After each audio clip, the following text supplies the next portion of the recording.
औज़ुबिल्लाहिमिनश्शैतानिर्रजीम बिस्मिल्लाहिर्रहमानिर्रहीम।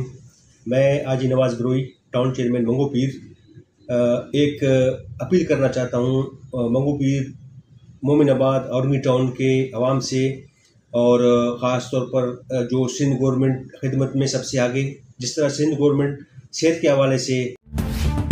हवाले से कराची सिंध के अवाम की जो खिदमत कर रही है, तो उस हवाले से एक टाइफाइड के से बचाव का एक मुहिम शुरू किया जा रहा है, जो कि 13 मई से 25 मई तक ये वैक्सीनेशन घर घर किए जाएंगे। तो सिंध गवर्नमेंट का जो स्टाफ है, जो अमला है, घर घर जाएगी, वैक्सीनेशन करेगी। तो जो हम प्राइवेट हॉस्पिटलों से कराते हैं, पैसे दे के, फीस दे के हम वो कराते हैं, जो सिंध गवर्नमेंट हमें फ्री ऑफ कॉस्ट वो घर घर वैक्सीनेशन दे रही है, जो कि 9 माह से लेकर 15 साल के बच्चों तक को।